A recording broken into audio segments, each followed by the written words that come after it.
الشعب اليمني خرج جاهز لخوض المعركة جيلا بعد جيل. لن نتوقف، لن نتراجع حتى توقيف العدوان عن غزة وعن لبنان وعن سوريا. بداية اليهود هم من الذين ليس لهم أمان، وهم من أصحاب نقض العهود دائما. أما من الحرب فالحرب يعني موقفنا هو مستمر وثابت ومتصاعد ومتنامي. لن ننكسر ولن تنكسر إرادتنا بفضل الله سبحانه وتعالى.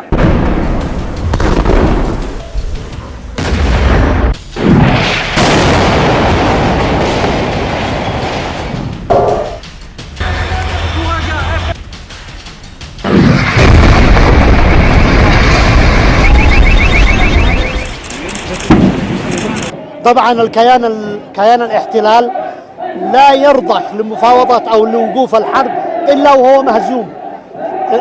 هو مش منتصر. لو كان منتصر لما وقف الحرب. لبنان من هنا من اليمن الف تحيه للبنان ولجنوب لبنان ولابطال لبنان ولشهداء لبنان الذي ضحوا نيابه عن الامه العربيه والاسلاميه. وشكرا لهم. لبنان منتصره، ولو هدموا المباني سنعيدها وسنبنيها، ورجال حزب الله أقوياء واليوم صاروا أقوى.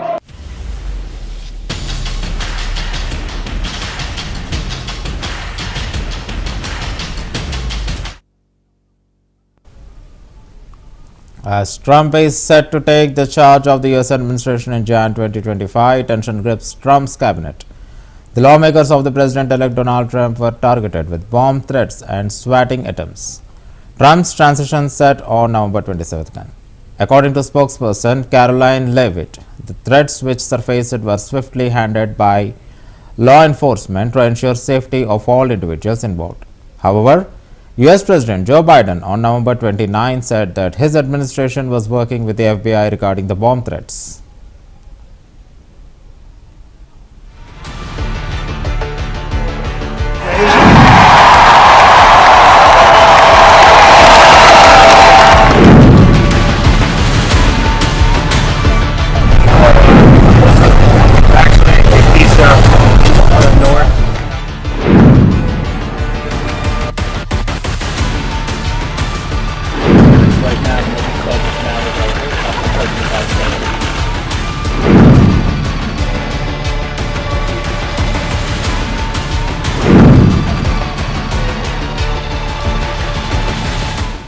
Any reaction to the bomb threats and the swatting attempts, Mr. President, this week? The bomb threats against lawmakers and the swatting attempts against government officials?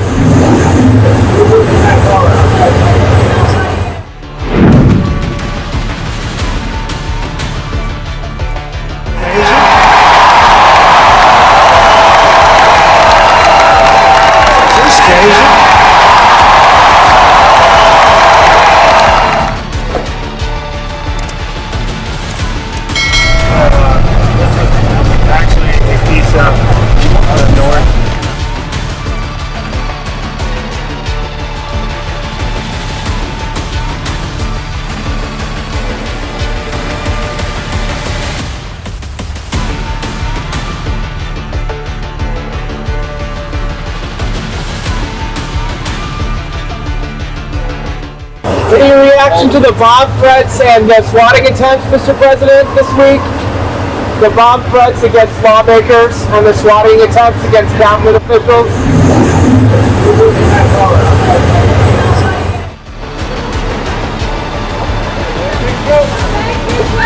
Mr. President.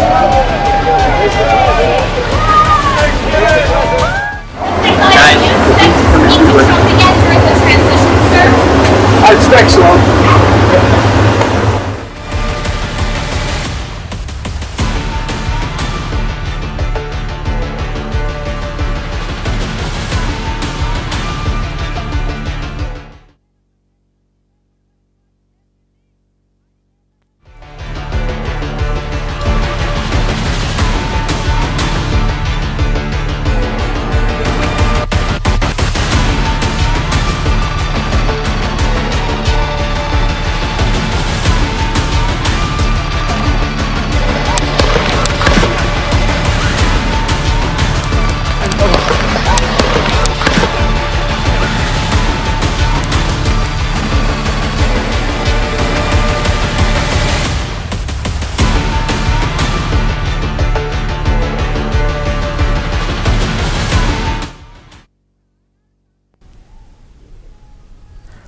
Dharamshala, a serene hill town in North India, became the epicenter of Tibetan art and activism as the first ever Tibetan Artist Festival commenced on Friday. The 3-day festival features over 30 Tibetan artists, musicians and writers from countries including the United States, Canada, Australia and India.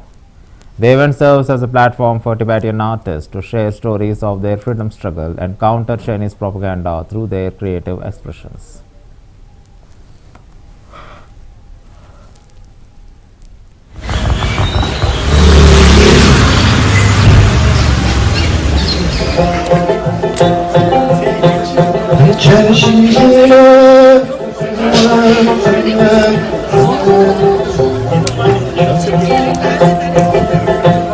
My name is Bujungji Sonam. I'm a Tibetan writer and co-founder of Tibet Writes. We publish focus on Tibetan literature and creative writing. Well, Bujunga, lots of people have gathered here this morning. What's going on here?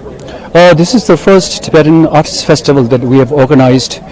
I've been thinking about this organizing such event for a really long time. I'm very happy that this has happened today. We have about 30 Tibetan artists, musicians and writers from Canada, United States, and also from Australia and also from India as well. So it's a gathering of Tibetan artists. This year the special focus is on literature and music. As you saw in the morning, we have writers and musicians coming together. We have a lot of panels and also internal discussions as well. So what do you think, how art can be used as a tool against China? I think it's really important. One of the things that we need to do is to tell stories. And to who tells story? Writers tell stories, musicians tell stories, filmmakers tell stories. I think story is really important. For Tibetans, we have a lot of stories to tell based on our lived experience. On the other side, there's Chinese propaganda machine spending huge amount of money on propaganda materials. But on the other side is our human experience-based literature and creative expression. So for us, telling stories is really important, and people who tell best stories are the artists. So I think it's just really important for us to get together and kind of understand what art can do, how we can tell our stories better, how we can make ourselves hear better.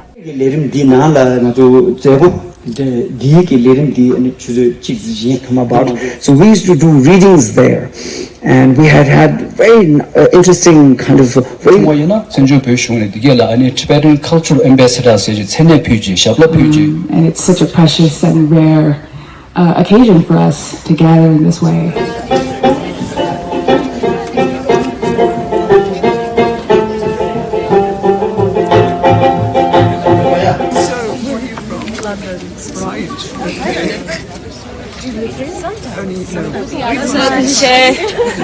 Hi, thank you very much. I'm Jane from London. Yeah, nice to meet you, Jane. Thank you. That's wonderful. Yeah, my book is called We Measure the Earth with Our Bodies, and it's a story of a Tibetan family that decides to leave Tibet in the early days of the Chinese invasion, and they end up going into exile, and it's basically a story of 50 years of Tibetan exile, as told through the story of the family. Russian President Vladimir Putin has raised concerns over the safety of US President-elect Donald Trump following the death scare in July 2024. Noting that Trump is not safe now, the Russian leader also praised Trump, calling him an intelligent person and expressed readiness for dialogue with the United States.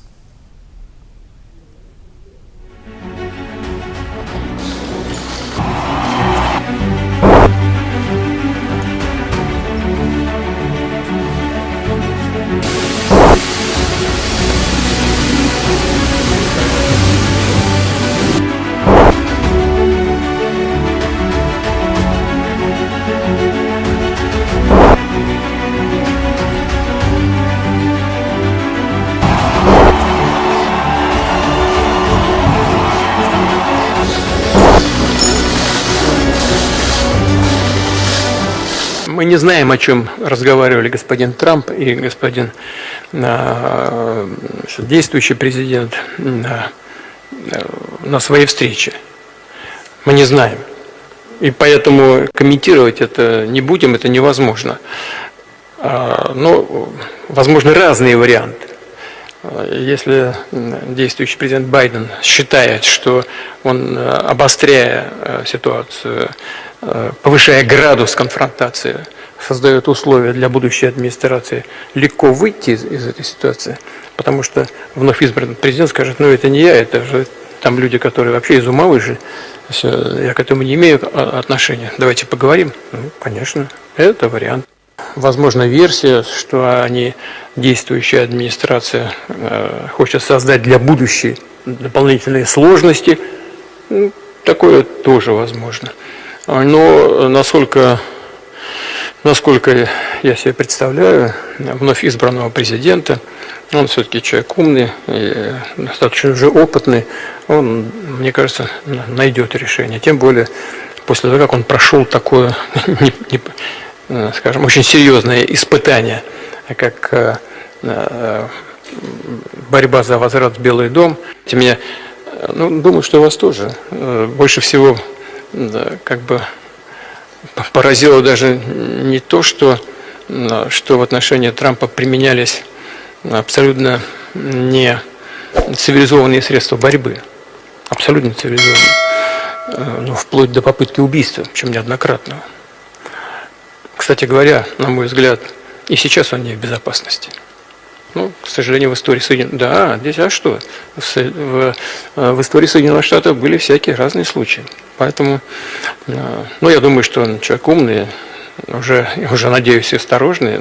Поразилось, что в ходе нападок на него, в ходе борьбы с ним, не только его самого подвергали унизительным, необоснованным процедурам судебным, обвинениям и так далее, но осуществляли нападки на членов его семьи, на детей.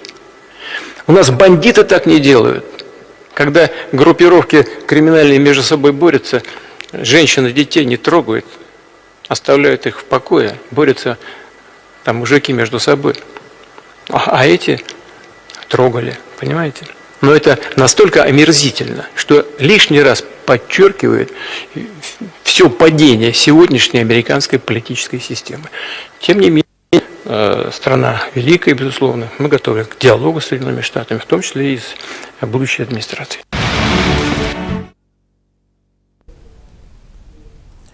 While Israeli Prime Minister Benjamin Netanyahu continues to mount offensive against Hezbollah, a fresh truce was called between them. However, Israel violated the ceasefire with Hezbollah several times after the truce deal, said the Lebanese army on November 28th.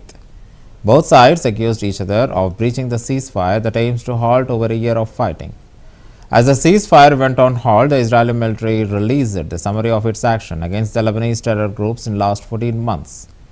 According to the IDF data, the Israeli army eliminated over 12,500 Hezbollah targets. Following, the group began attack along the Israeli border.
Heavy security was deployed around the bus, which came under direct attack from a Palestinian Israeli-controlled West Bank.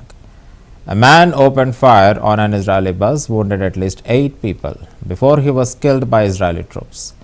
The Al-Qassam Brigade announces its responsibility for the shooting operation. The terror group said in a statement, reported Times of Israel. Notably, there have been reports of violence across West Bank since the start of Hamas-Israel war in Gaza in October last year. A year after October 7th attack by Hamas, there was hopes amid talks of ceasefire. However, the conflict has continued. Palestinians continue to face consequences of Israeli forces' offensive after heinous terror attack by Hamas on October 7th last year.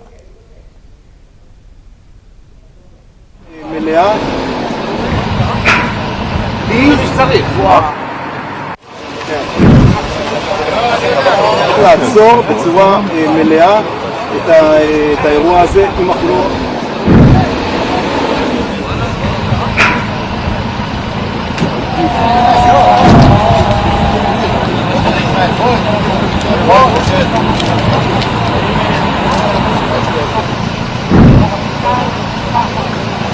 לעצור בצורה מלאה את האירוע הזה אם אנחנו לא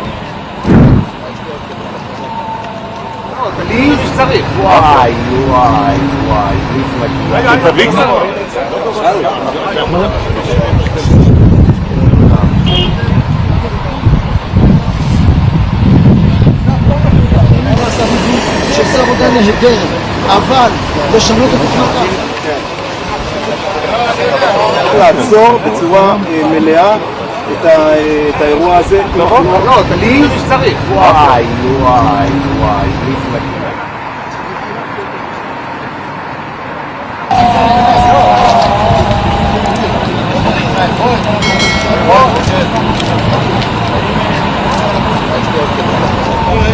ראיתי אותו יומי, אני אומר מה אתה רוצה.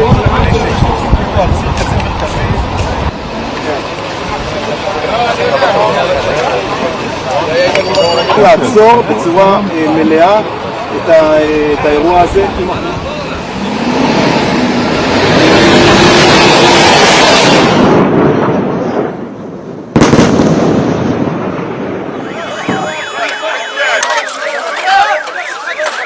לעצור בצורה מלאה את האירוע הזה.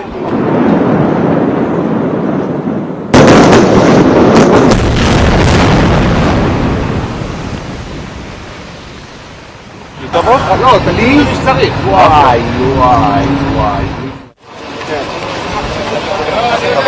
לעצור בצורה מלאה את האירוע הזה אם אנחנו לא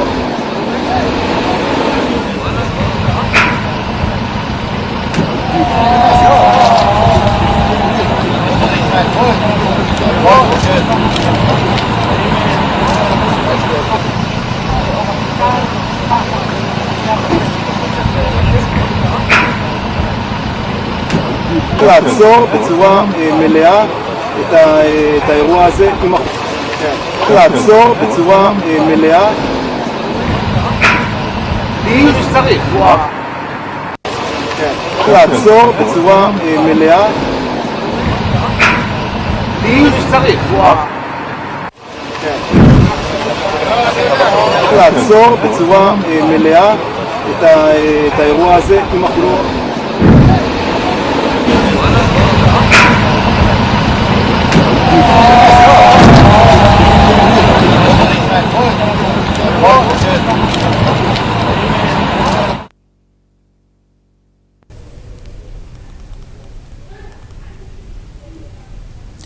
After more than 5 years of restoration work, Notre Dame Cathedral was unveiled on Friday as images broadcast live of a site visit by French President Emmanuel Macron showed the inside of the iconic building.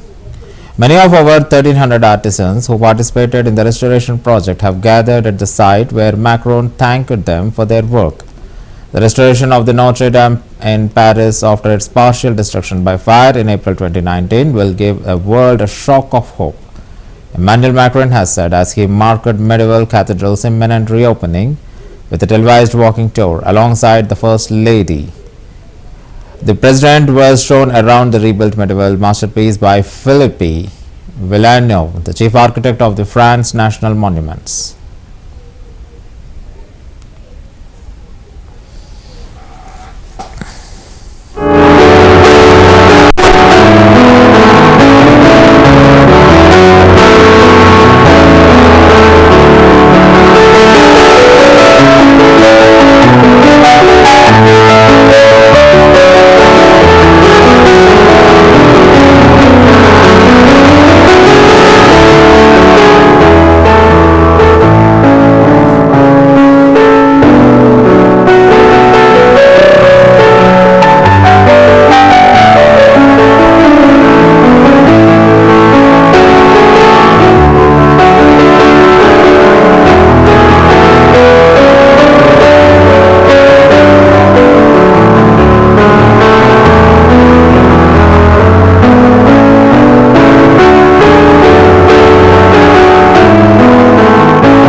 And that's the end of the World 360. Stay tuned to CVR News English.